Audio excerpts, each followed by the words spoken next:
Welcome back, Halo followers. Today we are going to be talking about the good, the bad, and the ugly of Big Team Battle, as well as the technical preview, what I think about Halo Infinite so far. We're going to be talking about things that I really think should be changed, things I think should stay the same, which are great just as is, my positive and negative experiences, and just a lot of the things that the community is saying and giving back feedback. So this video isn't just going to be me, praising the game completely. Of course, I actually had a great time playing Big Team Battle. The first few games I had, I was very iffy about it, especially with the gameplay that I saw last week.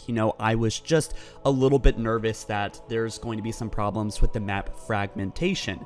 Now, some of these fears did come true. I believe that the map, as far as Slayer and CTF goes, is a bit flawed and could be changed up and tuned up a little bit, which I will go into soon. But also, my favorite mode by far is Total Control. This is basically 3 point of territories that will change after a few minutes and will rotate throughout the map. I absolutely love this. It was chaotic and insane and brought focal points to these major areas that the players were trying to control, and I just had so much fun with it. I could only imagine if there was only 2 points or 1 point. So Total Control is by far my favorite mode so far. I had just an absolute blast with this. The weapons are chaotic, the weapons are insane, the sandbox is fun, although there are a few things that I do think need to be adjusted. The community has been talking about this a lot, and with how many people have been giving feedback about this, I really do think 343 is probably going to change it if, well, they're actually listening to us, and that is player collision. There is no player collision in Halo Infinite's technical preview so far, and I believe that this is very important. There's also no friendly fire, which also I feel like could be adjusted. I don't know, with a lot of new players jumping on board, there would probably be a lot of booting because players are just going to maybe throw grenades all over the place. But yeah, there's no friendly fire, which I'm a little bit indifferent about. I'm not quite sure about that, but I believe player collision is important for a few reasons. I think that it is just an iconic thing that was in the game that really needs to not be removed from the game, and it can add some crazy shenanigans. One thing I do know is getting stuck in hallways is one thing that's always been annoying, and then getting grenade trapped. When I'm trying to run away from someone and then someone's trying to run into the room, I get caught up in it and then I die. So I guess that might be the reason why they took out player collision. I'm not quite sure, but there's also the grenade capacity as far as physics go. In normal arena and I guess Big Team Battle, this is turned down to 10% for some reason. I believe that the grenades should push the players away, depending on how far they are from the blast. I think there's a lot more to physics than players realize when it comes to Halo gameplay, and that really is the roots of shenanigans. I think physics, vehicles flying around, grenades throwing players around, even weapons and their projectiles throwing players around, like the Brute Shot or the, I guess the Ravager, are perfect examples of, physics adding substance and craziness to gameplay. I want to talk about equipment for a second in Big Team Battle. It really shined and added a dimension of Halo gameplay I really don't think we've seen since Halo 3. Of course, I would really love for the classic equipment to return, like the bubble shield and neutral assets to be placed on the battlefield for an advantage, or could also be at a disadvantage depending on what happens. But these equipment items are really cool. It really adds substance and depth to Halo gameplay that I think it's been needing for a very long time.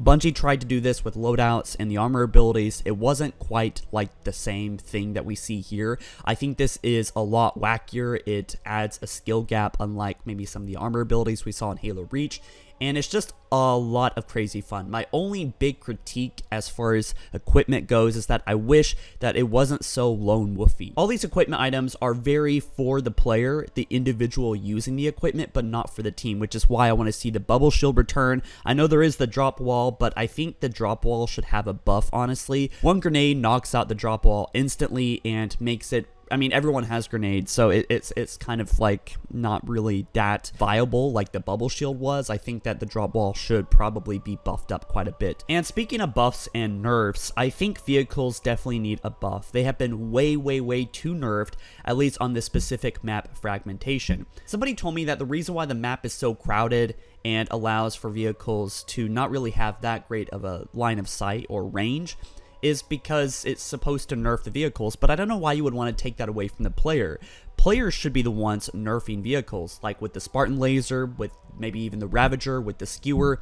it should be up to the player to take down the vehicles. That's the point of big team battle. I don't think that the map should take away a function that used to be a part of Halo gameplay to make vehicles weaker. But not only that, vehicles themselves, as far as their damage and attack ratio, I just feel like are not that powerful. Maybe they're balanced, maybe you could say they're balanced because, you know, vehicles, you got to be smart with the vehicles, but they're definitely not as powerful as they were in other Halos, so maybe this is just a me thing, but I don't think that, I think vehicles should be a little bit more powerful and a little bit more relevant. As well as vehicles, I really don't like how they come in so late into the game. Infinite Forges and I were talking about this the other day, and that basically you only see the Wasp or Banshee the last 3 minutes of Fragmentation, you know? And I really don't like that. And the Pelican dropping vehicles that are kind of not really that important or going to change the game, like the Ghost or the Mongoose or something like that, is just not, I just don't think it doesn't really do what it's supposed to do, I think. So yeah, I would like to see that change. I would also like it to be a little bit more obvious when there is a drop coming, because I'm not quite sure how they notify players. Maybe I was just missing it, but I think it should bring in players when there's an actual vehicle being dropped of importance, like the Scorpion or the Wasp or Banshee, for example. The Banshee is also really cool. I found myself just wanting to splatter players. I mean, it is so fast. Pretty much all the vehicles are way too fast. And I think the root cause of this is because of the map layout. The fragmentation is very, very busy. This is a problem I had when I first saw the gameplay, and a problem I still have with the game itself. I don't think fragmentation is really great on Slayer and CTF. I found myself kind of isolated on different parts of the map where there was really no focal point of action. That's why I love Total Control, and I've always been a CTF guy, but now I just love this new territories mode. I mean, this is absolutely so freaking fun. And by the way, speaking of territories, I would love to see classic territories on this map. The reason why I think that works is because there's a big cluster of players that all know exactly where to go, but on Slayer, players are just so spread out, spawning all over the place. There's just so little action, and it's kind of boring in my opinion. So yeah, I love Total Control. CTF, same thing. Now, one thing I did not notice at first is that capture the flag, every flag that is captured on your side actually spawns in a different place. I believe the first one is the little foreigner structure, which by the way actually lights up when it's capped, and also under the base, and then I believe on top of the base. So these are better strategic positions, so it should be more difficult to capture the enemy's flag as you begin to grab them, which I think is a really cool dynamic we've never seen in Halo before. I haven't seen the third flag yet be rotated in, but I imagine that this is actually changing strategy. It changes how the game is played, and I wish that the bases were a little bit more defendable, because it's pretty easy to just jump up and clamber up on these bases, kind of leaving them completely vulnerable, I believe. But with that being said, I really do like this. I would like to see just classic CTF. I don't think a lot of players know this yet, but it's a very cool thing. Also, Sean W. pointed out a really cool idea that I think 343 should definitely consider, and that the grapple shot should have a dangle option. So when you're grappling at any point, you should be able to just maybe press the button down again and then just stop zipping forward and just hang there. And I think this would be really, really cool. Maybe there could be a limit on how long it can dangle, like 5 seconds, but I think this would only increase the skill gap and make for some really awesome plays and maybe ambushes. I mean, there's an unlimited amount of things you can do with the grapple shot, and also the repulsor. The repulsor is absolutely hilarious. You can actually knock vehicles back with them, which I believe players are now just finding out. I just found out about this, and it's so funny in big team battle. I mean, this just changes the game. The repulsor is gotta be one of my favorite abilities, because it's literally a physics blast. It's like a big wind gun. Like, it pushes everything back, and that just allows for crazy opportunities. So I have a little bit of a problem with the assault rifle. I always find myself trading out the pistol. I know some players are doing the opposite, but I always find myself preferring to have the AR, because not only does it have good range, but you just basically keep the reticle on the enemy player and you're gonna get the kill. I mean, as long as you're not too far away, it's basically a close to medium range weapon, and I just don't know quite how I feel about that. But This really wouldn't be the case if we started with battle rifles. I really miss BR starts. I don't know why 343's never wanted to do BR starts. I would like to finally see it back. But by the way, it's really great to see the battle rifle back. I mean, it just looks like it's in perfect form. It's a classic battle rifle, touched up, and it's just really cool. I think really the thing that comes to mind when I think about critique, 343 if you're listening, is that fragmentation is way too busy. I mean, now that I've played it a lot, I kind of understand the layout, but I still think that it should be kind of smoothed out a little bit. I think at least 25% of all the walls and pillars and everything should be reduced a little bit. Unless this is a special big team battle map that should be more focused on arena style big team battle. I'm hoping that the other big team battle maps are not like Fragmentation, are not like 343's classic style of big team battle, which is not like Bungie's, is much more busy and a lot more is going on. And a much more forced vehicle loops, by the way. I want to see vehicles go off the, normal loop and explore a little bit, like in Valhalla or Sandtrap or, really any of those Halo Reach, Halo 3 big team battle maps. You could really drive wherever you wanted in big team battle. And I think that there should at least be a couple big team battle maps that are very vehicle friendly, that are very vehicle dominated. And I mean, they're so nerfed with the damage. I think that it would probably work as long as there's some power weapons for players to counter the vehicles. Overall, I'm very, very excited. I feel very good about Halo Infinite. I want to see more of the sandbox. I found myself kind of getting bored after a few games on Arena anyway. Arena's never really been quite my thing.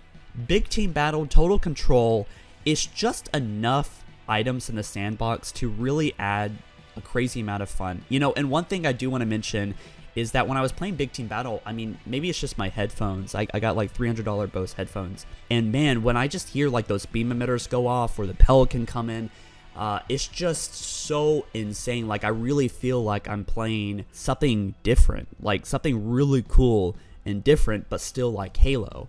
And I think that there definitely should be some touch-ups. I don't know so much about the technical stuff. I'm sure the esports guys have their own point of view as to what should be adjusted or whatever. I will also throw this in. Please, please, please, 343, the Skewer. Make it a harpoon weapon. When you fire it on somebody, make it where they actually get pinned to the wall, right? If they're near a wall or even far away from the wall, that Skewer should be so powerful it just pins them to the wall or even pins them to a vehicle that is driving past. I mean, I think that would be hilarious. I don't think it would really change the weapon much, and I think that would really be cool. So, but with that being said, I believe that Halo Infinite is on the right tracks. I think that I'm still worried about microtransactions. I really have no idea how they're going to handle telling us what's going on with that. I greatly suspect that 343 has been scared of showing us campaign, especially campaign co-op. So I'm a little bit nervous about what's going on with that. But as far as the sandbox goes, 343 gets it. I forgot who the sandbox lead is, but dude, you've done a great job as well as the team. I mean, this is really, really fun stuff. I hope you guys take in the feedback because I think that the community is obviously here to help you and tell you what needs to be adjusted. But anyway, I will say I went in this with kind of, cautious optimism, maybe even at times skepticism. I was very worried about the sandbox, if this was going to play right. And after quite a few games, I can safely say that they're on the right track. I don't know enough yet because, again, this is a technical preview. We have barely scratched the surface. But with this game, entirely fleshed out, I can only imagine what other sandbox weapons there are that 343 has added in. There's probably somewhere up to 40 to 50 weapons, at least that's what the leaks say. So I'm really looking forward to that. But anyways, guys, let me know your own opinions and thoughts about what we've seen so far. Did you like the technical previews we've just played or not? Let me know in the comment section below. Guys, I will catch you in the next one soon. You take care, all right? Peace.